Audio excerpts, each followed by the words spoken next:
We're going to do 4. You're going to get the 1-minute version. Of course, that's my clock. So, hurts me when you giggle. Keith, these modern women. Okay. They're out of control. Oh. Real quick. So I'm going to do 4 of them real quick. The first one is the LGBTQ community. Now keep in mind, the video for this is 45 minutes long. The handout in front of you is probably 10, 20 pages. So you're getting just the details. What I'm going to do here is I want to talk a little bit about a GWAS, and then we're going to do the Old Testament, the New Testament, and we're going to hit the trannies and the cross-dressers because, well, it's just kind of funny. So in the Old Testament, if a man practices homosexuality, having sex with another man is with a woman. Both men have committed a detestable act. They must both be put to death, for they are guilty of a capital offense in Leviticus 20, verse 13. In the New Testament, and this comes from Romans, which is kind of our constitution. So you want, when you're witnessing to the homosexual community, and it's real important in the church that we do that because they have been like an unending supply of piano players for the church for 1,000 years. So you really want to be nice to gay people. But you want a verse from the Old Testament, you're laughing, but Jane disagreeing. The Old Testament and from the New Testament. So from the New Testament, for this reason, God gave them up to dishonorable passions.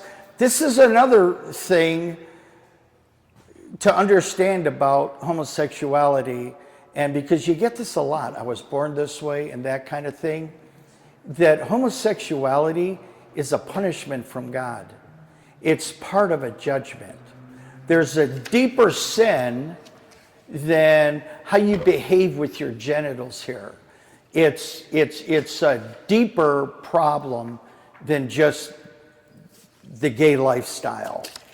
And here in Romans, in the first chapter of Romans, right in the beginning of the Constitution for Christianity, you see that. And it's important because a lot of them will say, it's not in the New Testament, that's the Old Testament. Well, here it is in the New Testament.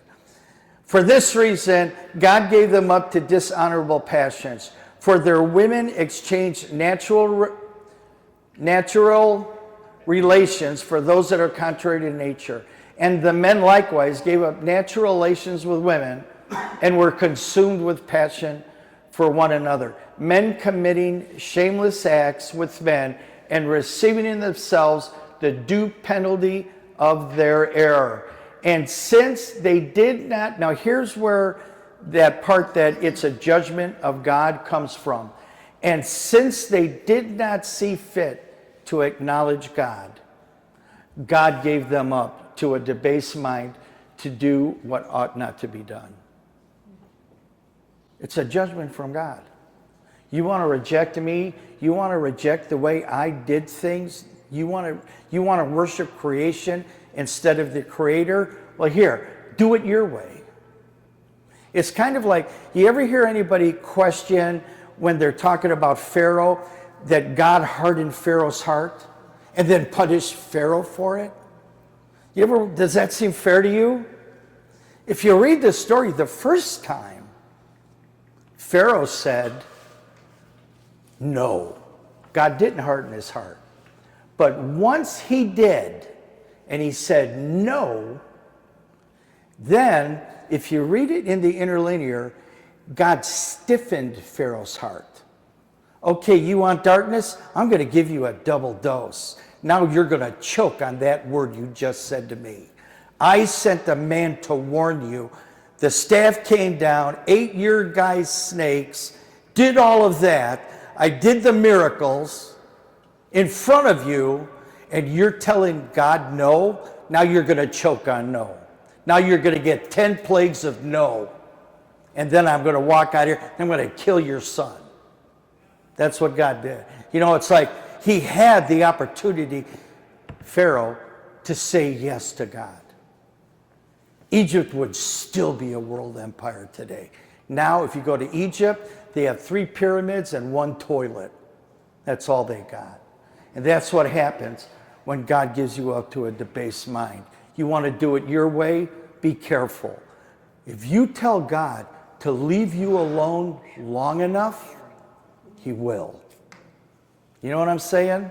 And that's where the gay community is. And it's our job as Christians to do what we can to shine a light on it. But while we're at it, let's hit the cross-dressers, the trannies, and the bolt-on boobs. A woman, what's that? Non-binary too. Oh yeah, there's a whole alphabet soup. A woman shall not wear that which pertaineth unto a man. You can't really